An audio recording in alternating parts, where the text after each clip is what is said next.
Bonjour à tous et bienvenue dans cette vidéo. Aujourd'hui, on va essayer d'étudier un polynôme de degré 3. Tout d'abord, ce qu'il faut comprendre, c'est qu'un polynôme de degré 3, c'est une multiplication entre un polynôme de degré 1 et un polynôme de degré 2. Alors, un polynôme de degré 1, il va s'écrire sous sa forme factorisée comme ceci, x moins x1, donc c'est la première racine, et un polynôme de degré 2, il va s'écrire sous la forme ax carré plus bx plus c.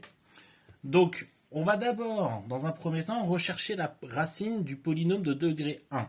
Donc, la racine du polynôme de degré 1, c'est une racine évidente, entre guillemets, dans le sens où, généralement, elle est comprise entre 0 et 2. Donc, il suffira de remplacer x par 0, 1 ou 2, et dès que le résultat, il vaut 0, eh ben, c'est que notre racine, notre nombre, est une racine. Donc, ceci, la première partie va nous donner la première racine. La première racine, on va la noter juste ici. Et on va écrire p de x sous cette forme-là, donc la forme d'un polynôme de degré 1, multiplié par un polynôme de degré 2. Le problème, c'est que dans ce polynôme de degré 2, on ne connaît pas les coefficients a, b et c. Alors on va les rechercher par identification. Qu'est-ce que ça veut dire? Ça veut dire qu'on va comparer cette équation-là par celle-ci. Une fois qu'on aura trouvé les valeurs de a, b et c, on va se retrouver avec un polynôme de degré 1 dont on connaît déjà la première racine, avec un polynôme de degré 2 dont on ne connaît pas encore les racines. Donc là, il suffira en fait de rechercher les racines de ce polynôme via delta. Et enfin, on écrira donc notre polynôme de degré 3 sous cette forme-là, en connaissant les racines ici, donc sous forme factorisée. Donc on aura x moins x1, facteur de x moins x2, facteur de x moins x3 si jamais ce polynôme a une ou deux racines, ou il peut ne pas en avoir. Alors c'est parti, on va commencer avec la première partie, c'est-à-dire la recherche de la première racine évidente. Donc comme je vous le disais, pour la première racine, il suffit de remplacer x par 0, 1 ou 2. Donc on va commencer, c'est une recherche, donc on remplace x par 0, on va avoir 2 fois 0 au cube, moins 2 fois 0 au carré, moins 4 fois 0 plus 4. Donc 0, moins 0 plus 4, on obtient 4. Donc 0 n'est pas une racine. Maintenant, on va remplacer x par 1. Donc si le résultat est 0, alors 1 est une racine. Donc on va regarder. Donc ça va nous donner 2 fois 1 au cube, moins 2 fois 1 au carré, moins 4 fois 1, plus 4. Donc ça nous donne 2 moins 2 qui font 0, moins 4 et plus 4, ça fait bien 0. Donc 1 est notre première racine. Donc on va pouvoir écrire le polynôme sous sa forme factorisée avec un polynôme de degré 1 dont on connaît la racine, multiplié par un polynôme de degré 2 dont on ne connaît ni les racines, ni les coefficients. Donc on va écrire p de x sous sa forme factorisée avec les informations que l'on a pour l'instant. Donc p de x, il est égal à un polynôme de degré 1 multiplié par un polynôme de degré 2. Comme ça, degré 1 multiplié par degré 2, ça va bien nous donner un degré 3. Pour l'instant, on connaît le polynôme de degré 1. C'est x moins, donc x1, donc sa seule racine. Et la racine, c'est celle qu'on venait de calculer juste avant, c'est 1. Ensuite, le polynôme de degré 2, on ne le connaît pas pour l'instant. Donc on va simplement écrire a fois x au carré, plus b fois x, plus c. Et là, le challenge, c'est de retrouver a, b et c. Et ensuite, une fois qu'on aura a, b et c, avec delta, on va trouver les racines de ce polynôme. Bon, alors ce qu'on va faire, c'est qu'on va développer cette forme. Donc on va faire x fois ax carré, après on va faire fois bx fois c, et après on va faire moins 1 fois tout ça. Donc on y va. J'obtiens ax au cube, plus bx carré, plus cx, moins ax carré, moins bx et moins c. Voilà. Maintenant, je vais regrouper les termes entre eux. Donc, je vais regrouper les termes de degré 3 entre eux, les termes de degré 2 entre eux, et les termes de degré 1 entre eux, et les termes en non x également. Donc, je vais obtenir... ici j'ai oublié un x. Je vais obtenir ax au cube, c'est le seul terme en degré 3. Ensuite, bx au carré moins ax au carré, donc on factorise par b moins a, d'accord? B moins a, facteur de x au carré. Ensuite, les termes en cx, en x, donc on a cx et bx, donc on va mettre plus c moins b, parce qu'on en a moins b, fois x, d'accord? Et il reste les termes en non x, j'ai uniquement le c, donc moins c. Donc maintenant, on va rechercher A, B et C par identification. Alors, qu'est-ce que ça signifie? Ça signifie que puisque P de x il est égal à ce polynôme de degré 3 et il est aussi égal à cette forme-là, eh ben, on peut dire que cette forme-là, elle est égale à celle-ci, et on va comparer les deux formes, d'accord, pour retrouver les valeurs de A, B et C. Donc, tout ceci, ça équivaut à dire, finalement, que, là, ici, je vais simplement remplacer P de x par sa valeur ici. Donc, que 2x cube moins 2x carré moins 4x plus 4 est égal à tout ceci. Ax cube plus b moins a de x au carré plus c moins b de x moins c. Alors par identification, on voit tout de suite que 2a il est égal à 2. Voilà.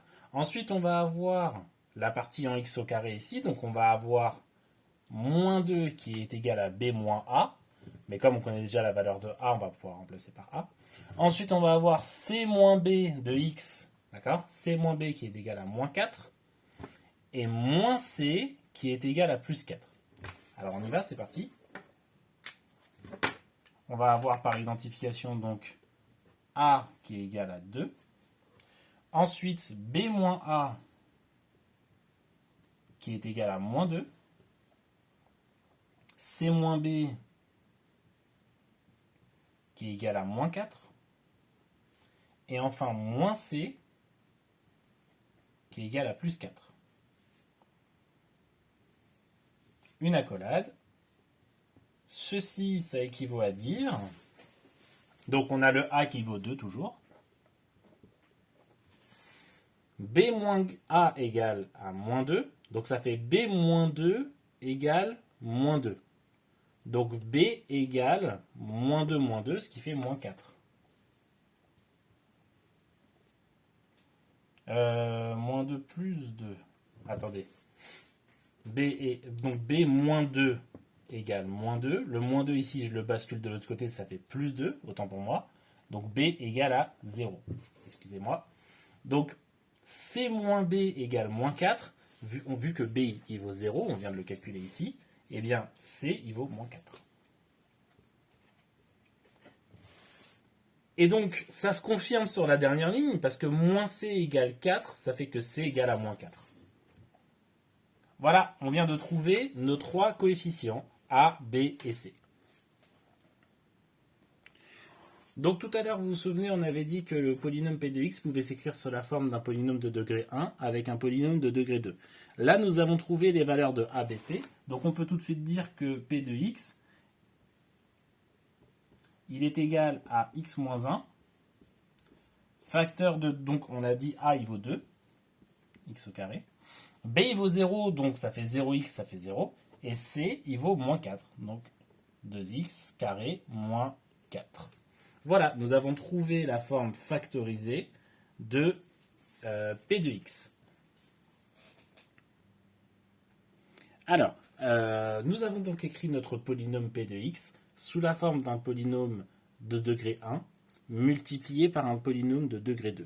Donc ici, on est dans la troisième partie où on va rechercher finalement les racines du polynôme de degré 2. Donc 2x carré moins 4, pour rechercher les racines de ce polynôme, on va commencer par la première étape, c'est-à-dire calculer delta. Donc delta, c'est b carré moins 4ac. Alors, ici, a, il vaut 2, b, il vaut 0, et c, il vaut moins 4. Donc, puisque b, il vaut 0, donc ça va me donner 0 au carré, moins 4 multiplié par a qui vaut 2, et c qui vaut moins 4. Voilà. Donc, 4 fois 2, 8. 4 fois 8, 32. Moins fois moins, ça fait plus. Donc ici, j'ai plus 32. Donc, puisque delta est strictement positif, on va avoir deux solutions. La première solution, c'est x. Alors, je vais l'appeler x2 parce que tout à l'heure, j'avais dit x1 pour la racine du polynôme de degré 1. Donc, x2 qui va être égal à donc, moins b moins racine de delta sur 2a. Je rappelle la formule. Donc, moins b, alors b il vaut 0, moins racine de delta, delta il vaut 32, sur 2a, donc a il vaut 2, donc 2 fois a, donc c'est 2 fois 2, ça fait 4. Alors, pour résoudre ça, on peut décomposer un peu racine de 32. Alors, racine de 32, on l'a vu, 32, c'est 4 fois 8. Donc, on va pouvoir écrire moins racine de 4, voilà, multiplié par racine de 4 fois racine de 2. Le tout divisé par 4. Donc, racine de 4, c'est 2. Racine de 4, c'est 2. Donc, 2 fois 2, ça fait 4. Et 4 divisé par 4, ça va s'annuler. Je vais obtenir moins racine de 2. Voilà, j'ai ma racine x2 qui vaut moins racine de 2. Alors, je vais la noter au-dessus.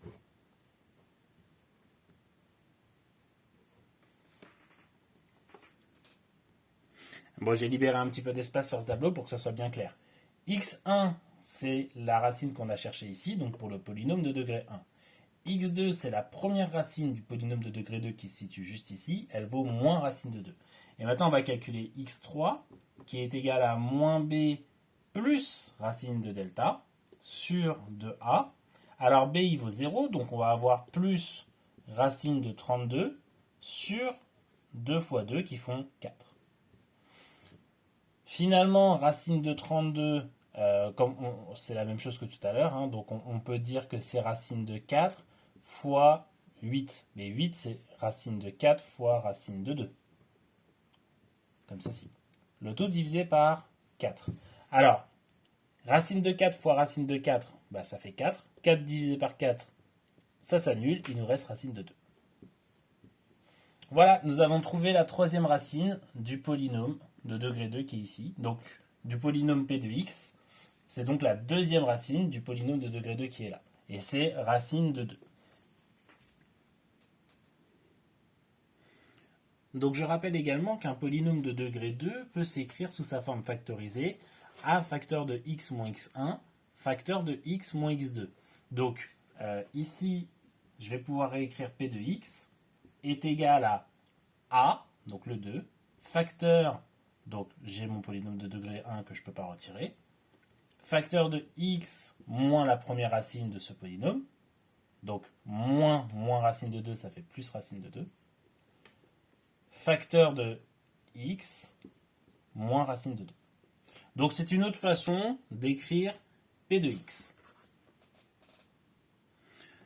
Donc en bonus, je vous propose une autre façon de trouver les racines, donc x2 et x3, du polynôme de degré 2 qui est juste ici. Alors pour retrouver les racines de ce polynôme-là, on peut écrire p de x sous la forme x moins 1, facteur de 2x carré moins 4 égale 0.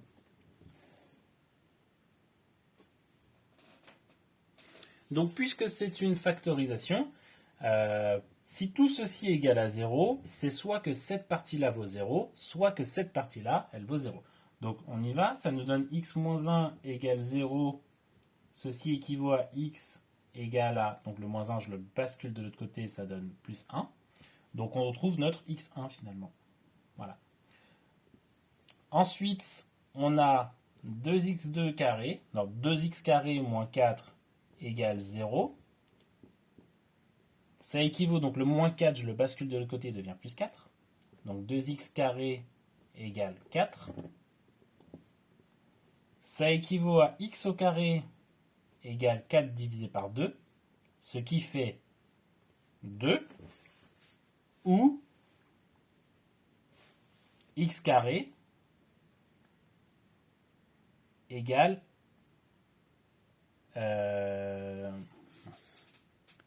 pardon, je me suis un peu emmêlé les pinceaux. X carré égale 2, ça équivaut à x égale racine de 2, ou x égale moins racine de 2. Hein, si je prends moins racine de 2 que je l'élève au carré, j'obtiens bien 2. Si je prends racine de 2, je l'élève au carré, j'obtiens bien 2. Donc ici, on retrouve bien nos deux racines, moins racine de 2 et plus racine de 2. Donc ici, c'est bien x2 et ici, c'est bien x3. Donc vous voyez, c'était une autre façon, en fait, finalement, peut-être un peu plus rapide, pour trouver les trois racines. Voilà, donc bon, la première, on l'avait déjà trouvée auparavant, mais pour trouver les deux autres racines, c'était peut-être un peu plus rapide que le discriminant. Le discriminant était une façon un peu plus longue, mais en tout cas, une façon dont on est sûr de ne pas se tromper. Voilà, donc cette vidéo est terminée. Voilà, cette vidéo est terminée, j'espère qu'elle vous aura plu. Alors, je vous mets mon lien de mon Instagram en description. Je vous invite à liker si la vidéo vous a plu, à partager. N'hésitez pas à mettre des commentaires. Et moi, je vous dis à la prochaine pour une prochaine vidéo. Salut!